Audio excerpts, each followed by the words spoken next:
भारत माता की, भारत माता की, भारतीय जनता पार्टी जिंदाबाद।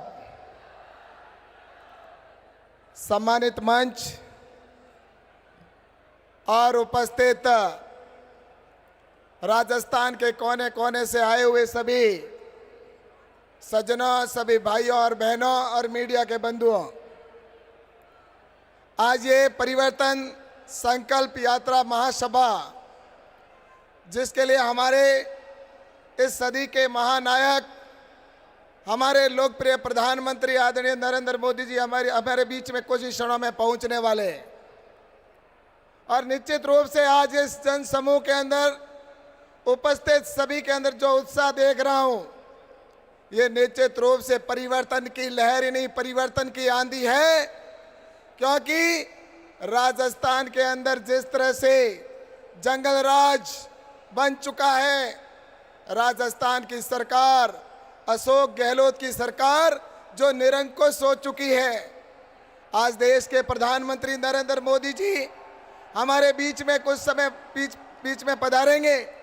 नरेंद्र मोदी जी के नेतृत्व में देश लगातार आगे बढ़ रहा है।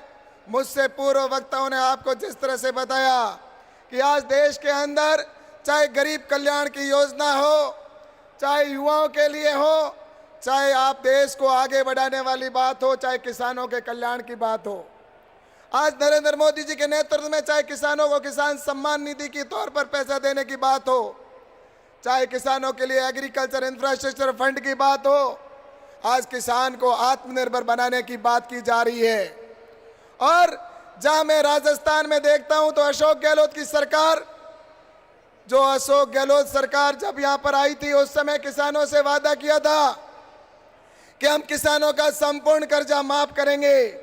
लेकिन आज वो किसानों के जो कह के गई थी कि हम 10 दिन में कर्जा माफ करेंगे, लेकिन आज दिन तक वो कर्जा माफ नहीं कर पाई। युवाओं के साथ में उन्होंने धोखा किया। ये धोखा देने वाली सरकार, ये किसान विरोधी सरकार, आज किसान परेशान है। किसानों से वादा किया था कि हम किसानों को लाइट देंगे 6 घंटा, आज किसानों को 6 घंटा लाइट की जगह पर उस किसान की फसल चौपट हो रही है और किसान खून के आंसू रो रहा है। किसानों को 1 घंटा या 2 घंटा भी नहीं मिलती, ट्रिपिंग के साथ उनको फसल अपनी आंखों के सामने जलती हुई देख रहा है।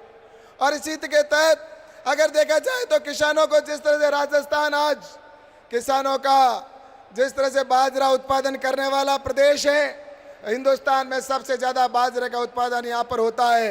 लेकिन मैं आपसे कहना चाहता हूँ कि राजस्थान के किसानों को बाजरा, जो नरेंद्र मोदी जी ने एमएसपी की योजना के तहत लागत से 1.5 गुना करने का निर्णय लिया, राजस्थान के पड़ोसी प्रदेशों के अंदर एमएसपी के ऊपर, जहाँ हरियाणा के अंदर एमएसपी के अंदर उनको 2500 रुपये के 25 रुपये किलो के अंदर बेचने का उनको मौका मिला। यहीं पर मध्य प्रदेश के अंदर हो, चाहे उत्तर प्रदेश के अंदर हो, चाहे गुजरात के अंदर हो, वहाँ पर किसानों ने बाजरा जो बेचा वो लगभग 2300 रुपये क्विंटल के हिसाब से बेचा। लेकिन राजस्थान के किसानों को मात्र उनको 1300-1400 रुपये में बेचने के लिए मजबूर होना पड़ा। मैंने कई बार कहा और अशोक गहलोत को स्वयं को कहा कि राजस्थान के किसानों की एमएसपी पर खरीद करें। भारत सरकार बाजरा खरीदने के लिए तैयार खड़ी है, लेकिन अशोक गहलोत ने चिट्ठी नहीं लिखी और राजस्थान के किसानों को बाजरा मजबूरी में 1200-1300 रुपये में बेचना पड़ा। इस तरह से राजस्थान के किसानों को जिस तरह से उन्होंने घोटालों पे घोटाला, कोऑपरेटिव का घोटाला हो, ये घोटालों वाली सरकार, किसान विरोधी सरकार। इसलिए मैं आपसे कहना चाहता हूं कि आने वाले समय में इस किसान विरोधी, किसानों के साथ धोखा करने वाली सरकार को अब हमें यहाँ से उखाड़ फेंकना है। और ये राजस्थान के किसान ने संकल्प लिया है, क्योंकि राजस्थान की ये परिवर्तन यात्रा में मेरा सब जगह जाना हुआ और सभी जगह पर जिस तरह से किसानों के दिल में आग लगी हुई है, इससे स्पष्ट होता है कि अब के राजस्थान का किसान निश्चित रूप से इस तरह का, जिस तरह से किसानों के साथ धोखा करने वाली सरकार को अब बर्दाश्त नहीं करेगी। और इसलिए मैं आपसे कहना चाहता हूं कि इन्होंने किसानों के साथ धोखा किया, इन्होंने सनातन के ऊपर भी चोट करने का काम किया। आज जिस तरह से इनके नेता बयान देते हैं सनातन के ऊपर, और धार्मिक त्योहारों के ऊपर जिस तरह से धारा 144 लगाने का काम करते हैं। और मैं आपसे कहना चाहता हूं कि जहां 144 की धारा हो, चाहे वो सनातन धर्म को समाप्त करने की बात करते हो, आज अशोक जी गहलोत यहाँ पर घूम घूम के कह रहे हैं कि हम मंदिरों में दर्शन करने जाएंगे।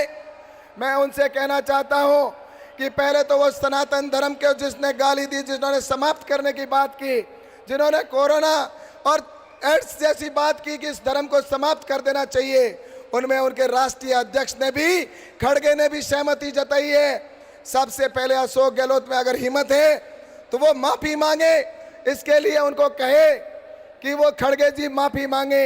और अगर इस तरह की माफी मांगने के लिए नहीं कह सकते तो इसका मतलब ये नाटक है और ढोंग है, इसके अतिरिक्त कुछ नहीं। इनकी सरकार की यूपीए की जिस तरह सरकार और इनका कांग्रेस का घमंडिया गठबंधन है, उनका एक ही लक्ष्य है कि आने वाले समय में सनातन धर्म को समाप्त करना और आने वाले समय के अंदर देश के अंदर नरेंद्र मोदी जी के नेतृत्व में जो देश आगे बढ़ रहा है उसको किस तरह से यहाँ पर उनको करने की बात की। इसलिए मैं आपसे कहना चाहता हूँ कि अब हम राजस्थान के अंदर डबल इंजन की सरकार बनानी है। जिस तरह से गुजरात के अंदर विकास हो रहा है, जिस तरह से उत्तर प्रदेश के अंदर विकास हो रहा है, वैसा ही राजस्थान की जनता परिवर्तन चाहती है।